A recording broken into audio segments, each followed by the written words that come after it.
Game of life, how to keep track of active cells.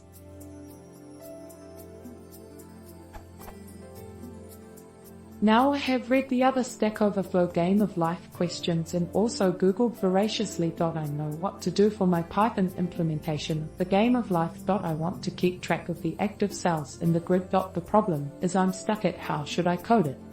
Here's what I thought up, but I was kinda at my wits' end beyond that.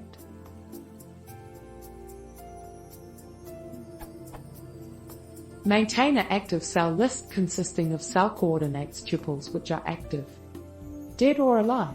When computing next generation, just iterate over the active cell list, compute cell state and check whether state changes or not. If state changes, add all of the present cell's neighbors to the list. If not, remove that cell from the list.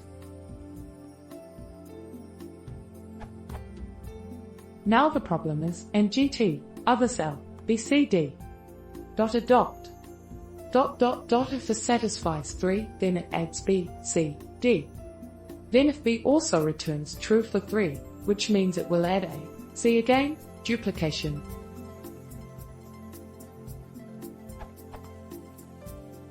I considered using order_set or something to take care of the order and avoid duplication. But still these issues. I just need a direction.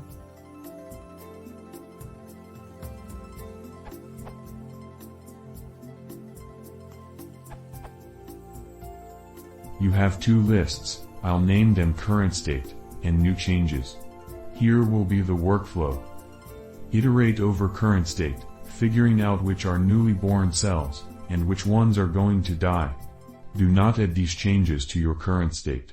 If there is a cell to be born or a death, add it to the new changes list. When you are finished with this step, current state should look exactly the same as it did at the beginning. Once you have finished all calculations in step 1 for every cell, then iterate over new changes. For each pair in new changes, change it in current state from dead to alive or vice versa. Example.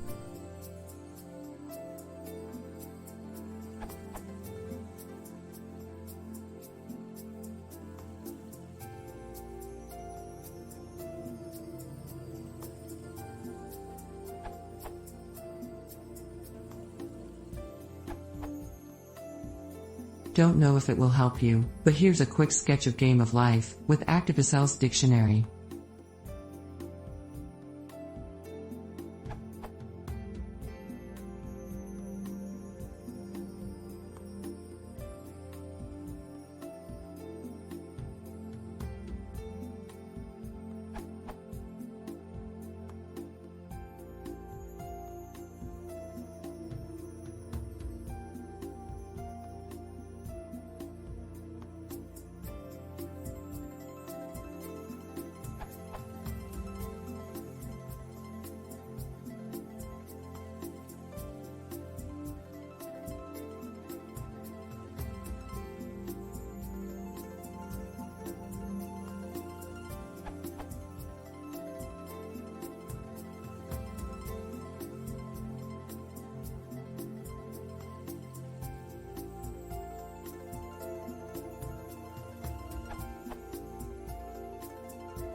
I implemented Game of Life in Python for fun, and what I did was having board dict, with tuples of coordinates.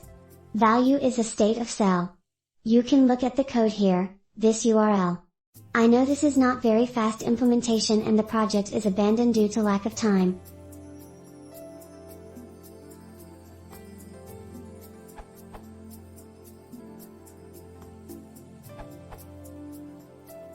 You didn't state that you have a restriction to implement the game in a specific way. So, the main question is, how big a grid do you want to be able to handle? For example, if you are starting with a small fixed size grid, the simplest representation is just a bool or int containing whether each cell is alive or dead. So, each round, you can make a new grid from the old one, for example assuming that all cells outside the grid are dead. Example.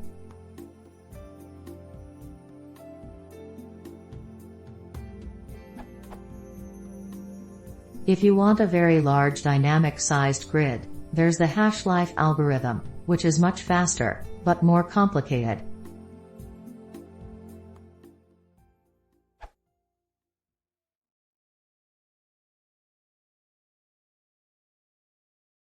If you want to see more, please consider subscribing.